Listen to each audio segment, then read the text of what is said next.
Halo teman-teman, DC Pinjol langsung bertamu ke rumah di hari Lebaran. Lakukan ini agar aman. Nah, pertama-tama saya mengucapkan minal aizin wal faizin, mohon maaf lahir dan batin jika saya ada kesalahan dalam buat konten atau kata-kata yang kurang pantas. Saya mohon maaf ya teman-teman. Nah, langsung saja kita ke pembahasannya. Yang pertama, jika developer sudah datang ke rumah, teman-teman harus perlakukan seperti biasa saja ya teman. Suruh masuk, suruh ke rumah, dan bicara basa-basi seperti biasa, dan tanyakan maksud dan tujuannya bertamu ke rumah teman-teman. Apa cuma silaturahmi atau yang lainnya, atau malah ingin menagih di hari Lebaran? Karena developer di hari Lebaran juga tidak ada hari liburnya teman.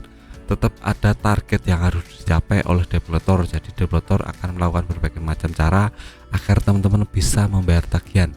Nah, jika developer sudah datang dan menagih, teman-teman harus tanyakan dulu 3 hal penting ini ya teman. Yang pertama adalah tanya identitasnya. Nah, ini sangat penting sekali karena kita tahu developer sekarang tidak mau menunjukkan identitasnya. Yang kedua, developer itu harus punya yang namanya surat sertifikasi sebagai developer. Nah, ini developer wajib punya ya teman. Kalau tidak punya, teman-teman harus tanyakan terlebih dahulu.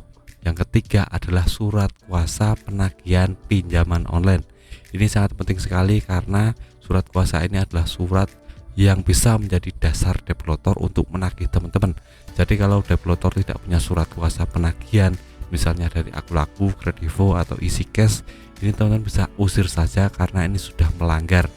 Takutnya nanti itu bukan developer tapi cuma orang yang menagih teman-teman tapi tidak developer, jadi cuma penipu ya teman. Bulan Ramadan ini banyak sekali orang-orang yang melakukan berbagai macam cara untuk bisa mendapatkan uang.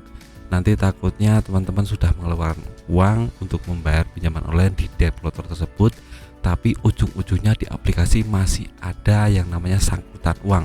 Nah, ini kan kita bisa tekor 2 kali ya teman, sudah bayar tapi utangnya nggak berkurang atau lunas. Nah, untuk yang ketiga teman-teman bicarakan saja masalah ekonomi teman-teman. Kalau teman-teman sudah ada uang, misalnya teman dapat uang dari THR atau yang lainnya, teman-teman bisa bayar saja, cicil saja teman. Tapi kalau teman-teman sudah mentok nggak punya uang, misalnya teman-teman baru diputus kerja, nggak punya uang, pengangguran, itu bicara saja kalau kondisi ekonomi teman-teman sedang tidak baik-baik saja. Developer pasti tahu dan mungkin akan bisa memberikan solusi lain atau bisa maklum dengan kondisi ekonomi teman-teman. Jadi teman-teman wajib melakukan ini ya teman. Yang ketiga adalah jangan pernah berjanji kepada developer untuk membayar di hari yang berikutnya. Nah, ini sangat penting sekali karena kalau kita sudah 1 kali saja berjanji kepada developer, maka developer akan datang ke rumah terus, datang ke rumah terus di hari-hari berikutnya. Nah, ini sangat mengganggu sekali dan sangat meresahkan sekali. Nah, kalau kita ada uang ya gampang gitu bayar, tapi kalau umpamanya kita nggak punya uang untuk membayar, itu kan jadi masalah yang besar bagi kita karena kita akan diteror terus menerus, didatangi terus menerus oleh developer.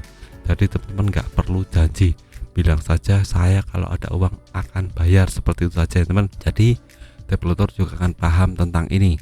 Yang terakhir teman-teman harus coba untuk cari income tambahan, harus berpikir positif, harus melakukan berbagai macam hal agar pendapatan teman-teman bisa bertambah dan nantinya akan bisa membayar tagihan pinjaman online. Itu saja dari saya, video singkat. Semoga teman-teman bisa mendapat manfaat dari video ini. Akhir wassalam, wassalamualaikum warahmatullahi wabarakatuh.